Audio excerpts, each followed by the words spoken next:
AP liquor స్కామ్లో అధికారులు దర్యాప్తు వేగవంతం చేస్తారు. 2 రోజుల పాటు నలుగురు నిందితులను సిట్ అధికారులు విచారించనున్నారు. ఈ కేసులో కేసిరెడ్డి రాజశేఖర్ రెడ్డి, ధనుంజయ రెడ్డి, కృష్ణమోహన్ రెడ్డి, గోవిందప్ప బాలాజీ అని నిందితులుగా ఉన్నారు. నేడు వైద్య పరీక్షల తర్వాత నలుగురిని సిట్ ఆఫీసుకు తరలించనున్నారు.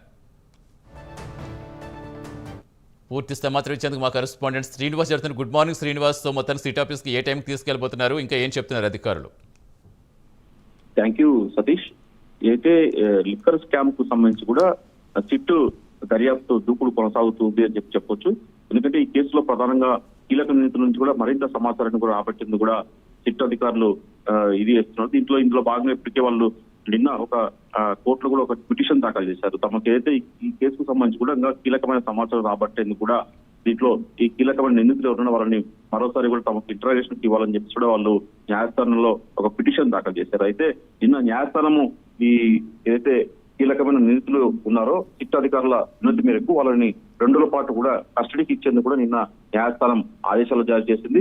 ఈ కేసుకు సంబంధించి ప్రధానంగా ప్రధాన నిందితుడిగా ఉన్న A1 కేసిరెడ్డి రాజశేఖర్ రెడ్డి, అలాగే A31 గత వైసీపీ ప్రభుత్వంలో మాజీ సీఎంలో పనిచేసిన మాజీ IAS అధికారి ధనంజయ రెడ్డి, అలాగే జగన్మోహన్ రెడ్డి ఓఎస్డీగా పనిచేసిన కృష్ణమోహన్ రెడ్డి, అలాగే భారతీయ సివిల్స్ లో కీలక బాధ్యతలు నిర్వహించిన గోవిందప్ప బాలాజీ, ఈ నలుగురిని కూడా 2 రోజుల పాటు కూడా విచారణ చేపట్టేందుకు కూడా సిట్ అధికారులకు అనుమతిస్తూ కూడా నిన్న న్యాయస్థానం ఆదేశాలు జారీ చేసింది.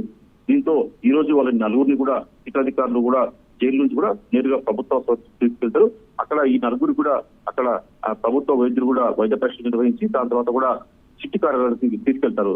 విజయవాడలోని సిపి కార్యాలయంలో ఉన్న సిట్ కార్యాలయంలో ప్రత్యేకంగా ఈ నలుగురిని కూడా ఈ రోజు అలాగే రేపు 2 రోజుల పాటు కూడా విచారిస్తారు.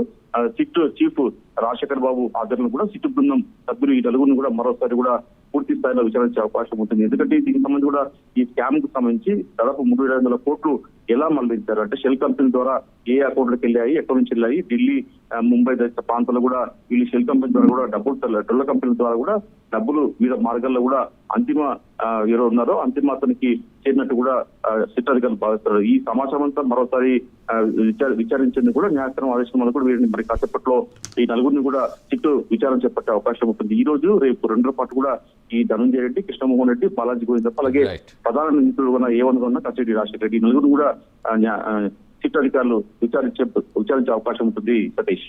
Right, thank you Srinivas.